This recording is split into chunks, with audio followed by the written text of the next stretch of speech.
자, 오늘은 종교의 우물에서 탈출하라 이라는 제목 가지고 말씀을 드리겠습니다. 자, 정저지와 이 말 무슨 말이냐면 우물 안에 개구리 이런 말이 있습니다. 이게 이제 이 말 자체가 장자라는 그런 것에서 나온 말인데 중국의 고사성어입니다. 자, 내가 보는 세상이 가장 크다. 내가 알고 있는 세상이 가장 위대하다. 내가 뛰고 있는 시간이 가장 빠르다. 이렇게 생각하는 사람이 많습니다. 자, 오늘 우물 속에 살고 있는 개구리에게 거북이가 놀러 왔어요. 자, 바다에 사는 거북이가 우물 안에 사는 개구리에게 놀러 오니까 개구리가 자랑했습니다. 난 이 우물 계단에서 이렇게 점프도 하고 또 재밌게 놀다가 피곤하면은 또 이 돌 사이에 가서 쉰다. 그리고 물속에서 수영을 즐기고 또 피곤하면은 턱만 딱 내놓고 숨을 쉰다. 그리고 또 뻘 속에 들어가게 되면은 발과 발등을 숨겨가지고 나는 어떤 위험에서도 안전하다.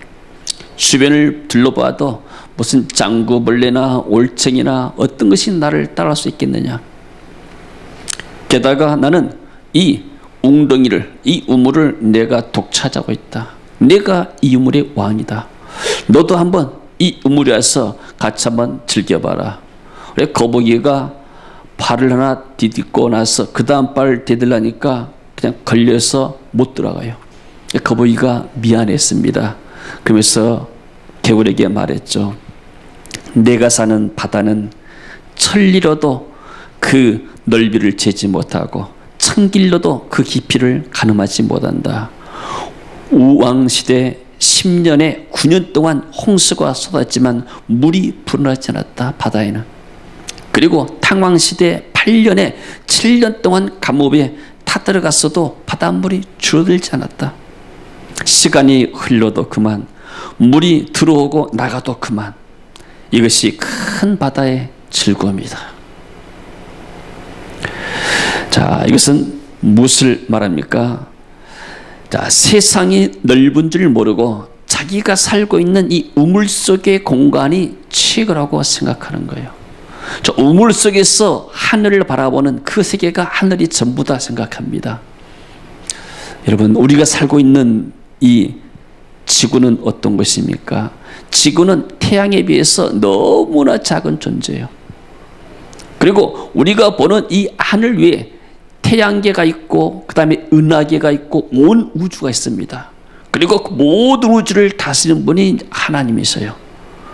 우리는 이 지구 가운데서도 대한민국이라는 가장 작은 나라 가운데 하나가 살고 있습니다. 그것도 남북한이 대치돼서 가장 위험한 나라 가운데 하나에 살고 있어요. 그리고 우리는 도시는 서울도 아니고 서울에서 4시간 떨어지는 이 광주라는 소도시에서 살고 있습니다. 우리가 지금 살고 있고 내가 지금 있는 곳이 최고가 아니라는 거예요. 우리가 알지 못하는 크고 많은 더 넓은 세계가 있는 거예요. 자, 오늘 우물 안에 갇혀있던 한 사람이 우물 밖으로 뛰쳐나와지고 그야말로 하나님의 넓은 세상을 본 사람이 나옵니다. 이 사람이 바로 사도 바울이었습니다. 이 사람은 자기가 굉장히 종교 생활을 잘하고 하나님을 잘 믿는다고 생각했습니다. 그래서 빌립보서 오늘 3장 5절 6절을 보니까 같이 한번 읽어봅니다. 나는 8일 만에 할례를 받고 이스라엘 족속이요 베냐민 지파요 히브리인 중에 히브리인이요 율법으로는 바리새인이요 열심으로는 교회를 박해하고 율법의 의로는 흠이 없는 자다. 나는 정말로 우리 유대 민족이 혈통을 자랑하는데 그야말로 나는 순수한 혈통이다. 그리고 나는 할례를 받고 그리고 베냐민 지파 12지파 가운데서도 괜찮은 지파다. 그리고 율법으로는 하나님을 가장 잘 섬기는 바리새파다. 그 당시에 이 바리새파 사람들이 한 7,000명 정도 있었다는 기록이 있습니다. 열심으로는 교회를 박해했다. 그러니까 굉장히 열심히 있었던 사람이에요. 율법의 흐르는 흠이 없는 자다. 나는 죄를 지금까지 한 번도 안 짓고 살았다. 누가 나를 죄로 책잡을 수 있느냐. 나같이 깨끗하게 살아온 사람이 있으면 나와보라 해라. 이게 사도 바울이었어요. 굉장히 자기 의가 충만했어요. 내가 세상의 왕이다. 이 이스라엘 민족 가운데서 나같이 하나님 잘 믿는 사람이 어디에 있겠느냐. 여러분, 우리는 어떻습니까? 내가 가장 똑똑한 사람이다. 나는 지금까지 죄를 져본 적이 없다. 누가 이렇게 말할 수가 있겠습니까? 사도 바울은 나는 정말로 하나님을 열심히 섬긴 사람이다. 근데 그렇게 자기 열심으로 하나님을 섬기는데 결과가 나중에 자기가 뭐라고 하는가? 디모데전서 1장 13절에 보니까 내가 전에는 하나님을 모독하는 사람이었다. 아니 그렇게 죄도 한 번도 안 짓고 하나님이 열심히 살아왔고, 그리고 또 자기 생각할 때 이단을 생각하는 이 예수 믿는 사람들을 잡아 죽였는데 이 사람이 뭐라는가? 나는 하나님을 모독하는 사람이었다. 하나님을 영광이 인 것이 아니고 내 의를 드리면서 내가 하나님에게 영광 돌리지 못하는 모독하는 그런 일을 한 사람이다. 그리고 성도를 핍박하던 아주 포행자 난폭한 사람이었다. 자, 사람은 세 가지 것에 묶일 수가 있습니다. 공간에 묶일 수가 있어요. 자, 아까 우물이라는 경우는 그 공간 안에 머물렀어요. 공간에 묶이는 거예요. 우물 밖의 세상에 정말로 얼마나 바다가 넓은지, 하늘이 얼마나 넓은지, 세상이 얼마나 넓은지를 알지 못하는 거예요. 그러니까 자기가 왕인 거예요. 자기가 가장 똑똑한 사람이에요. 자기 살고 있는 공간의 지역에 딱 묶여버렸어요. 또 하나는 시간에 묶인 사람들이 있습니다. 시간에 묶인다는 것은 뭐냐면은 계속 여름만 있는 벌레들에게 겨울에 어떤 얼음이 있다, 눈이 온다면 이해가 되지 않는 거예요. 그래서 올 1월달 우리가 이렇게 추운데 눈도 많이 왔는데 외국 사역자들 와서 이곳에 와서 훈련 받았잖아요. 이분들이 눈을 경험한다는 것은 굉장히 정말로 생애 처음이고 너무나 신기한 일이에요. 그러니까 뜨거운 데 산 사람들은 이 얼음의 세계를 잘 이해하지 못하는 거예요. 그러니까 내가 살고 있는 시간, 계절에 얽밀 수가 있는 거예요. 내가 살고 있는 나라가 최고고 내가 있는 체험한 계절이 전부 다다. 또 하나 뭐냐면 자기의 지식에 매일 수가 있어요. 내가 알고 있는 것, 더 이상을 뛰어넘을 수가 없는 거예요. 자, 지식의 우물, 시간의 우물, 공간의 우물에 우리가 갇힐 수가 있다는 사실입니다. 사도 바울은 어디에 갇혔는가? 자기 지식의 우물 속에 갇혀 있는 거예요. 자기가 알고 있는 하나님, 자기가 지금까지 율법을 통해서 배웠던 그 하나님 그 안에 갇혀 있는 겁니다. 우리는 사람은 환경의 지배를 받고 어떤 것을 보고 배웠냐에 따라서 우리가 형성되기 때문이에요. 그러나 정말로 사도 바울이 여기서 어떻게 헤쳐나왔는가? 다메섹에서 예수 믿는 사람들을 잡아 죽이러 가다가 거기에서 빛으로 나타나신 주님을 만난 거예요. 사울아, 사울아, 네가 어째서 나를 핍박하느냐? 주여, 누구십니까? 나는 네가 핍박하는 예수라. 그러면서 햇빛보다 더 강한 빛을 봤습니다. 그리고 눈이 멀어버렸어요. 그래서 나중에 아나니를 만나가지고 안수받고 눈이 열리게 되죠. 사도 바울의 육신의 눈만 열린 것이 아니고 영안이 열려버렸어요. 내가 지금까지 살았던 것이 잘못됐구나. 내가 알고 있는 것이 전부 다 아니었구나. 세상에 하나님의 세계가 이렇게 오묘하고 이 예수님의 세계가 얼마나 이렇게 오묘한가. 하나님의 구원의 계획이 이 하나님의 독생자들 예수 그리스도를 통해서 우리에게 죄 사함 주고 우리에게 구원을 주는 거라. 그 그 한 번의 은혜를 받고 주님 만나면서 사도 바울이 바꿔져 본 거예요. 그 자신의 우물 속에서 벗어나와 버렸어요.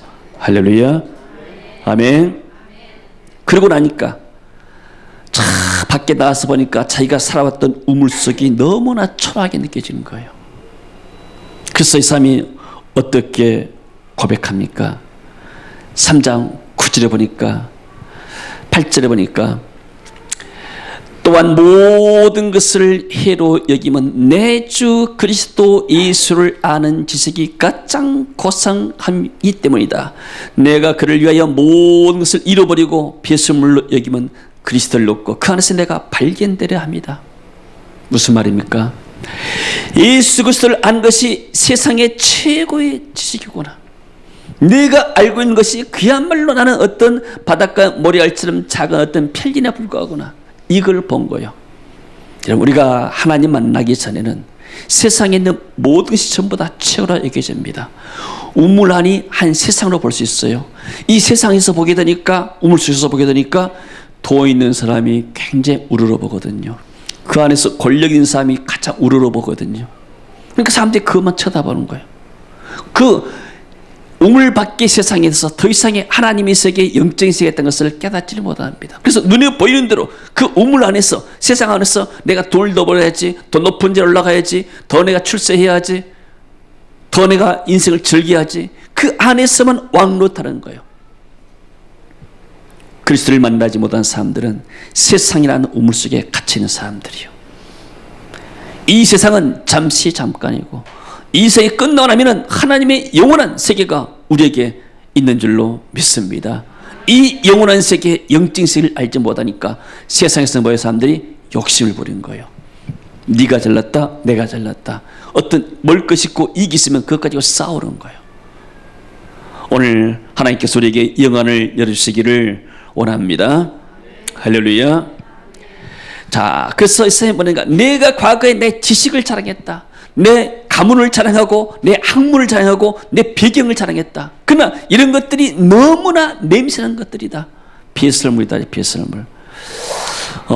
이렇게 제가 이렇게 서울로 신학대학원 다닐 때 월요일 올라갔다가 금요일 날 수업 끝나면 내려와요.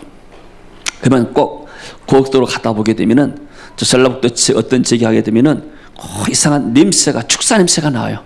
그런 적이 있어. 지금 난 같은 거 모르겠어, 내가. 지금도 난 거 모르겠어요. 근데 어떤 지역이랑 말하기 내가 힘들어, 내가. 근데 가면은 참 이상해. 물론 고속도로 주변은 없어. 근데 멀리서 냄새가 나는 그것이 차까지 들어온 거예요. 이거 왜 배설물이요? 동물들의 배설물이 그깟 냄새가 풍기는 거예요. 그러니까 그러면 코를 막잖아요. 자, 우리가 뭘 느껴야 되는가? 내가 정말로 그리스도인다 하게 되면, 내 안에 예수님이 내 안에 살아계시고 역사한다면 사람들이 육신에 자랑하는 거 정말 냄새나서 들을 수가 없는 거예요. 이게. 난 담배 냄새를 그렇게 못 맡겠어요. 길 가다가 요즘 이제 집에서 담배를 못 피우고 뭐 사람들이 집에서 피워도 괜찮은데 피려면 집에서 피지 밖에 나가서 피우는 거 모르겠어. 밖에 나와보게 되면은 길거리에서 뭐 하게 되면은 담배에서 맡기면 확 그냥 스트레스 받고 화가 나요. 이놈들 누가 안 잡아가나 하고. 그것도 어떤 공공 질서인데 다른 사람이 피해가 되잖아요, 이게. 그런 것처럼 이 육신의 자랑, 돈이 많다, 높이 올라갔다, 육신의 것들 자랑하는 것. 그리스도의 자랑하게 되면 뭐예요? 이게 냄새나는 그러한 배설물과 같다는 거예요. 그러나 세상 사람들은 그걸 즐겨해요. 그 속에 살면 잘 모르는 거예요, 이게. 사도 바울이 어떻게 깨달았어요? 내가 옛날 뽐냈던 모든 것들 지금 생각해보니까 냄새나는 것들이었다. 다시는 내가 냄새 맡기도 싫고 쳐다보기도 싫다. 그리고 나서 내가 가진 의는 율법에서 난 것이 아니요 오직 그리스도를 믿음으로 말미암은 것이니 곧 믿음으로 하나님께 하니라. 내가 지금까지는 과거에는 죄를 안 짓고 율법 의로는 내가 흠이 없는 사람이다. 정말로 난 죄가 없는 사람이었다고 생각했는데 지금 보니까 내가 얼마나 더러운 사람이었는가. 내가 냄새나는 사람이었다. 사람들에게 악취를 풍기고 사람들에게 기분 나쁘게 만드는 사람이었다. 좋은 꽃채가 향기가 나고 냄새가 좋으면 사람들이 호감을 갖잖아요. 근데 막 냄새가 나요. 그렇게 되면은 사람들이 싫어하는 거예요. 자, 우리가 다가갈 때 사람들이 우리를 보고 환영하고 하게 되면은 우리 안에 그리스도의 향기가 타는 거예요. 근데 사람들이 내가 가면 피해. 만나지 않으려고 그래. 이게 뭐예요? 뭔가 내 안에 향기하는 것이 아니고 악취나기 때문에 그런 거예요, 사람들이. 의식적으로. 자, 우리는 정말로 그리스도이기 때문에 그리스도의 향기가 나야 할 줄로 믿습니다. 내 의는 어딘가 내가 무엇을 지켜서가 아니고 예수님이 십자가에서 나 같은 죄인을 구원시키기 위해서 피를 흘려 죽으셨다. 그 예수의 십자가의 피를 믿고 내가 구원받은 사람이다. 내가 이뤘다는 것은 예수님의 십자가의 피 때문이지 내 행위 때문이 아니다. 할렐루야. 하나님의 은혜인 줄로 믿습니다. 저는 25살 때까지는 예수님을 몰랐던 사람이에요. 세상의 우물에 갇혀있던 사람이에요. 나는 시골에서 태어났고 시골에서 초등학교, 고등학교까지 나왔어요. 그리고 대학을 이제 광주로 왔는데, 그러니까 내가 경험한 세계 이상 내가 뛰어넘을 수가 없는 거예요. 대학 다니면서도 인생이 뭐 때문에 산지를 몰랐어요. 그냥 사람들의 이 우물 속에서 그냥 공부해서 직장 얻어가지고 먹고 살기 위해서 한 것이다. 근데 대학 다니면서 예수를 만나니까 새로운 영의 세계가 열린 거예요. 하나님이 계시다는 사실, 인생의 진리가 무엇이냐? 진리가 바로 예수 그리스도 사실을 깨닫게 된 거예요. 그러니까 예수님 만나고 나니까 내 인생에 새로운 돌파구들이 열렸어요. 예수님 만나고 나면 우리의 삶의 큰 돌파구들이 열리게 될 줄로 믿습니다. 그러면서 교회에 들어봤어요. 나는 그전에는 교회 다니기 전에는 교회가 무엇인 줄 몰랐어요. 근데 교회에 들어보니까 교회에 들어서 신앙생활을 배웠어. 아, 교회에서 신앙을 배우는 것이구나. 같이 신앙생활 하는 것이구나. 그리고 이 교회 안에 형제 자매들, 성도들이 우리의 영원한 가족이다.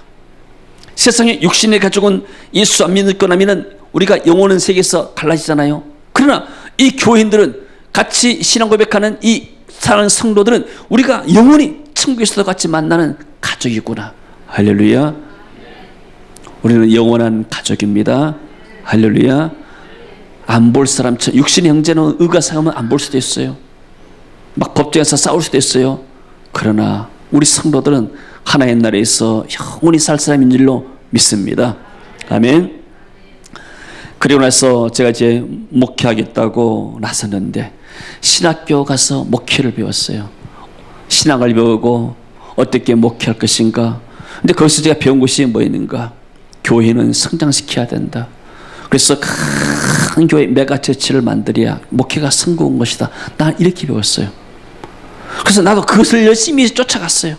정말로 누구보다도 열심히 기도도 하고 전도도 하고 해봤는데, 그러나 이것이 내 소원대로 되지 않는 거예요. 그러다 제가 이 비전스쿨을 통해서 하나의 씨는 말씀을 듣고 휘질을 받았어요. 그러나서부터 내가 선교가 무엇인지를 깨닫고 내가 제자 훈련이 무엇인지를 깨닫게 됐어요. 그리고 하나님이 부른 이 부름의 상, 정말로 이 한 가지 일을 위해서 달려왔더니 하나님 내게 말할 수 없는 은혜를 베풀어 주셨습니다. 할렐루야. 제가 97년도에 미국에 한번 갔어요. 나는 그 전까지는 미국에 가보려고 생각지도 않았어요. 한국 안에서만 살았죠. 그야말로 한국 안에 어떤 우물에 갇혀 있었죠. 근데 어떤 기회가 있어가지고 미국 가면 LA 가서 2주 동안 있어 봤어요. 내가 2주 동안 있으면서 많은 것을 보고 깨달았어요. 도대체 이 사람들은, 한국 사람들은 어떤 마음을 먹고 비행기 타고 태평양 건너와서 여기 와서 사는가. 나름대로 한번 생각해 봤어요. 처음부터 많은 사람들이 오진 않았을 거다. 분명히 미국 사람들 누군가가 와서, 특별히 선교사들이 와가지고 한 사람 두 사람 이렇게 미국으로 유학도 시키고 또 이렇게 이민도 시키고, 그러다 보니까 서로 여기 있는 사람들이 어떤 끈을 통해서 한국에 있는 친척들, 친지들을 초청했을 것이다. 그러다 보니까 이민 사회가 형성이 되고 미국에 많은 사람들이 한국 사람들이 살고 있구나. 왜 오는가? 가서 보니까 지금 세계를 알려면은 미국에서 좀 공부를 하고 미국의 사람들이 이렇게 가봐야 세계가 들어간 것을 안다. 미국이 지금 세계에서 어떤 1등 국가다 자신이 말하는데 그러나 선진국에서 뭔가 배울 것이지 않겠는가. 나는 한 번의 미국 방문을 통해서 많은 것을 깨달았어요. 내가 보지 못한 새로운 세계를 봤어요. 그래서 나는 내게 도전 사람도 없고 비전 사람도 없기 때문에 그냥 나 한국에서 목회로 살았는데 나는 그때 말로 솔직히 내가 미국에 유학만 가고 싶었어요. 근데 내가 나이가 많이 들었어요. 그리고 목회도 이렇게 시작했고 어떻게 내가 할 수 있는 상황이 아니에요. 그렇다면 우리 후대들이라도 이런 선진국 와서 공부를 시켜서 견문을 좀 넓혀봐야 되겠다. 공부는 선진국에서 하고 봉사활동은 후진국에서 하는 것이 좋지 않겠는가. 자, 그런 마음을 가지고 그리고 우리의 이 젊은 후대들을 정말 청소년들에게도 이런 세계적인 비전을 좀 줘야 되겠다. 그래서 교회를 일찍 옮길 때도 세계 비전이라는 이름으로 썼잖아요. 그래서 많은 교회 내 젊은이들이 해외에 나갈 경험도 있게 되고 또 선교 활동도 하고 그러면서 많은 문들도 열리게 된 겁니다. 자, 내가 경험해보지 않는 것을 내가 가질 수가 없는 거예요. 내가 그런 어떤 나라에 가서 잠깐 한번 방문했는데 그것이 내게 큰 도전이 되고 내 견문을 넓히고 생각을 넓히는데 큰 도전이 되는 거예요. 그리고 나는 진짜 뭘 배웠는가? 선교 현장에서 하나님의 비전을 찾았어요. 선교 현장 가보니까 보통 사람들 그러잖아요. 왜 우리가 선교해야 되냐? 우리도 먹고 살기 힘들었는데 선교 현장 가서 하나님이 주시는 비전과 답을 찾았어요. 우리가 이 땅에서 무엇을 하다 할 것인가? 우리 사람들은 그럽니다. 나만 위해서 내가 좀 더 돈 벌고 좀 더 편안하고 좀 더 넓은 집 가고 좀 더 화렵게 산 것이 내 인생의 목적이냐? 그건 아니잖아요. 그러다 보게 되면 우리는 평생 주님 앞에 하나도 일하지 못하고 가요. 어떤 목사님이 비전교회로 와가지고 그런 이야기를 들었어요. 어떤 사람이 결혼해서 열심히 일해가지고 사골집방 살았습니다. 사골집방 사니까 어떤 사람이 전세 산 사람이 있어요. 그래서 더 열심히 돈 벌어가지고 몇 년 후에 또 전세집으로 갔어요. 전세집 가게 되니까 나중에 보니까 또 집을 산 사람들이 부러워요. 그래서 자기 집 갖고 한번 살아봐 다 해가지고 또 열심히 돈 벌어가지고 이렇게 집을 하나 마련했습니다. 아파트에. 아파트에 살다 보니까 또 다른 집 가보니까 자기 집 화장실 하나인데 다른 집 화장실 2개예요. 그래서 또 열심히 돈 모아가지고 또 화장실 2개 있는 집을 이렇게 아파트로 이사 갔어요. 또 가서 보니까 또 3개 있는 화장실 3개 있는 집이 있어요. 그 열심히 또 이렇게 돈 벌어가지고 또 10년 동안 몰아서 화장실 3개 있는 집으로 이사 갔어요. 그리고 그 다음날 죽어버렸어요. 그래, 세상 끝이 없는 거예요. 그러나 내게 있는 현실 가운데서 내가 할 수 있는 일들, 내게 있는 시간과 물질과 내게 건강 가지고 내가 조금씩 나누는 것, 이게 하나님께서 우리에게 원하는 삶인 줄로 믿습니다. 우리가 큰 재벌도 아니고 권력자도 아닙니다. 하나님 우리 사실을 너무나 잘 아십니다. 내가 할 수 있는 일이 무엇인가? 그걸 찾아 나갈 때 하나님의 역사를 이루어갈 줄로 믿습니다. 자, 이 사도 바울이 예수님을 통해서 새로운 영의 세계가 열리고 하나님의 음성을 들었어요. 그전에는 지식적으로만 알았습니다. 종교적으로만 그냥 어떤 의식적으로 하고 자기 마음이 분노가 있고 화가 있고 상관없어요. 그냥 외적으로 보이는 것만 지적했어요. 그러나 이제 그리스도께서 그 안에 와서 계시니까 이 사람이 뭐라고 고백하는가? 나는 어떻게 사는 것인가?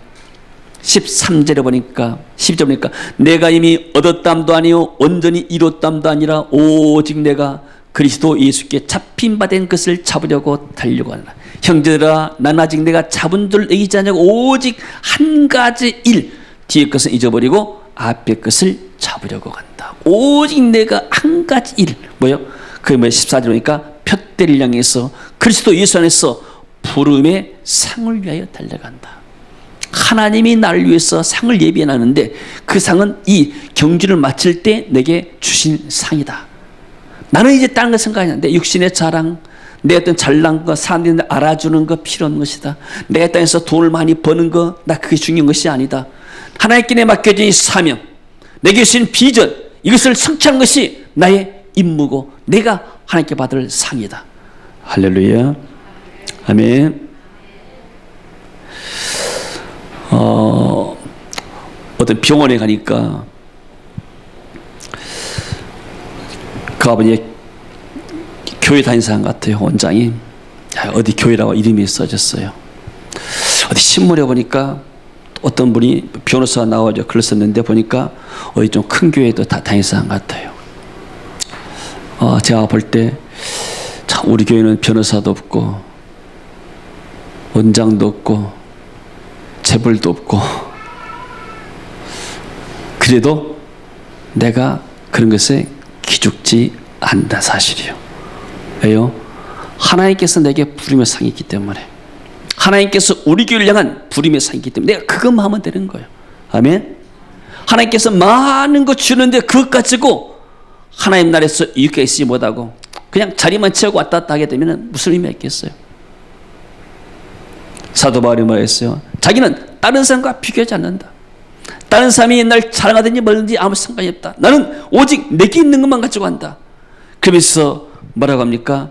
18절에 보니까 내가 여러 번 너희에게 말하였거니와 이제도 눈물을 흘리며 말하니 여러 사람이 그리스도의 십자가의 온수를 행한다. 어떤 사람들이 십자가의 온수를 행합니까? 2절에 나왔습니다. 개들을 삼가고 행악하는 자들을 삼가고 몸을 상해한 이를 삼가라. 그래서 뭐예요? 거짓 예언자들을 삼가라. 거짓 예언자들은 뭐예요? 이사야서 보게 되면은 이 벙어리 개라고 그랬어요. 개는 지셔야 되잖아요. 근데 마땅히 지시할 때 짓지 않는 게 이게 벙어리요. 그리고 이게 거짓 예언자란 말이에요. 정말로 필요할 때 하나님의 말씀을 전포하고 선포해야 되는데 거짓 예언자들은 그렇지 못한다는 거예요. 그리고 어떤 사람들 육체를 자랑하는 사람들, 예수로 자랑하지 3절에 보니까 육체를 신뢰하지 아니한 우리가 할례당이다.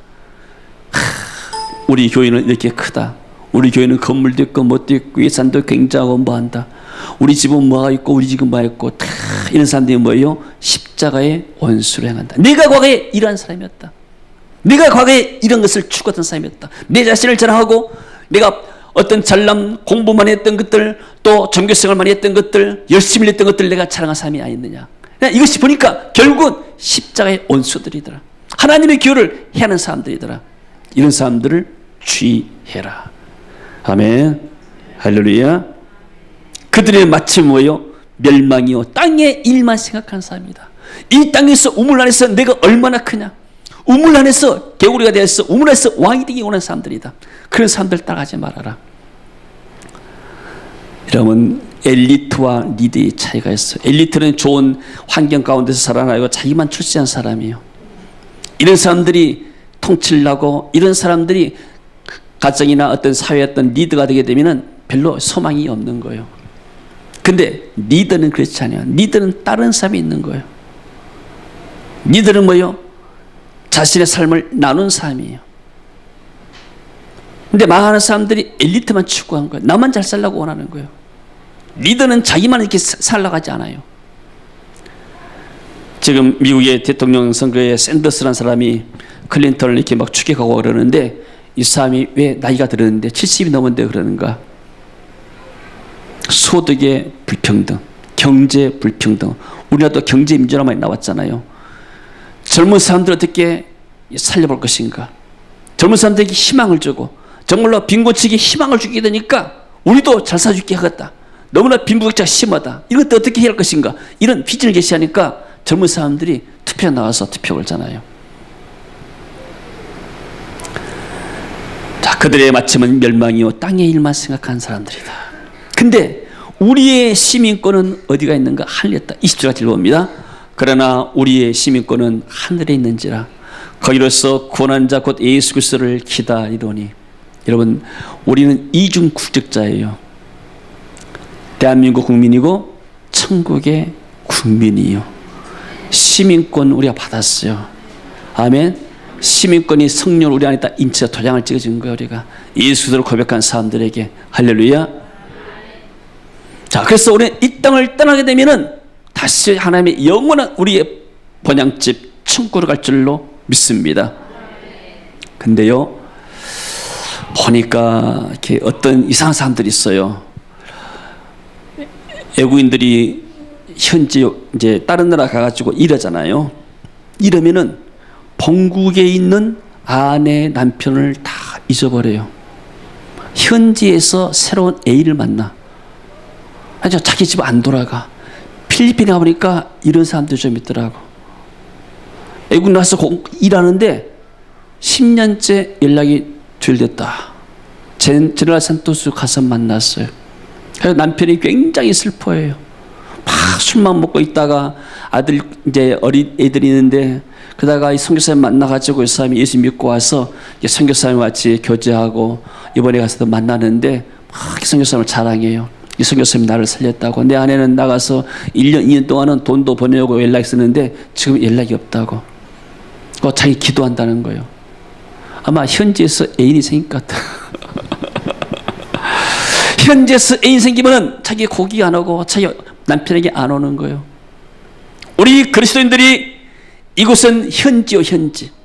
우리의 잠시 머물다 가는 여행지란 말이요. 여행지에서 새로운 애인을 만나버려요. 돈이라는 애인을 만나는 거예요.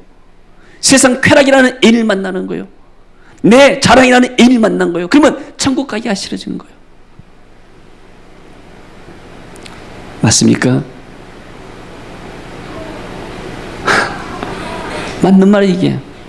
세상 사람들이 사는 모양 보고, 야, 세상이 너무나 좋다. 돈이 너무나 좋다. 세상이 너무나 좋고 나는 천국 가기 싫다. 이거 뭐예요? 세상에 우상이 생기고 새로운 애인이 생기는 거예요. 우리의 영원한 사랑하는 사람 애인은 우리 주 예수 그리스도인 줄로 믿습니다. 이 예수님 우리가 사모하고 사랑해야 돼요. 빨리 내가 천국 가서 우리 주님 만나야지. 이게 하나님을 사랑하는 사람들이란 말이에요. 아멘? 근데 그냥 눈에 보이는 현재 애인 가지고 놀면서 마누라도 잊어버리고 남편도 잊어버리고 곡도 잊어버리면 뭐가 되겠어요? 그냥 죽으면 누가 처리하겠어요? 방황자로 끝나는 거예요. 방황자로. 우리의 영원한 본향, 영원한 본국은 예수님이 계시는, 우리의 사랑하는 주님이 계시는 천국인 줄로 믿습니다. 이 땅 떠난다면 다 놔두고 가는 거예요. 우리가 아무것도 갖고 올 수가 없는 거예요. 그래서 내가 이 땅에서 주님을 사랑한다는 고백으로 주님을 내가 예배하고 주님을 찬송하고 주님에서 봉사하고 섬기는 것, 주님의 뜻을 행하는 것이 이 땅에서 우리의 소망이고 우리의 해야 할 일인 줄 믿습니다. 아멘. 우물 안에 겨울이었던 한 사람이 하나님의 아들 예수를 만났습니다. 그리고 그의 삶이 성도째 바꿔졌어요. 정말로 주님을 만난 사람은 삶이 바뀔 수밖에 없는 거예요. 새로운 세계를 보기 때문에. 새로운 세계를 보지 않았으면 여전히 옛날의 우물 속에 갇혀 있는 거예요. 그러니까 주님 만나고 나면 사람들이 변화되는 거예요. 할렐루야. 그리고 영의 새로운 눈이 생기고 하나님 나라를 경험해요. 우리 안에 하나님 나라 의의가 있고 평강이 있고 희락이 있다고 했잖아요. 그리고 이 세상에서 오직 한 가지 일을 위해서 살아갑니다. 잠시 있을 세상의 부귀 영화가 아니고 잠시 있을 세상의 쾌락이 아니고 하나님 나라의 영원한 보상을 위해서, 부름의 상을 위해서 나가게 되는 것이에요. 14절 같이 한번 읽어봅니다. 14절, 둯대를 향하여 그리스도 예수 안에서 하나님이 위에서 부르신 부름의 상을 위하여 달려가노라. 이것이 저와 여러분의 고백이 되기를 축원합니다.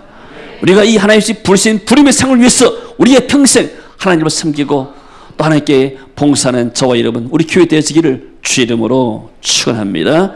할렐루야. 우리 주님께 박수 올립니다. 할렐루야. 주님 영광 받으소서. 할렐루야. 자, 우리 다 같이 한번 찬양하며 기도하겠습니다.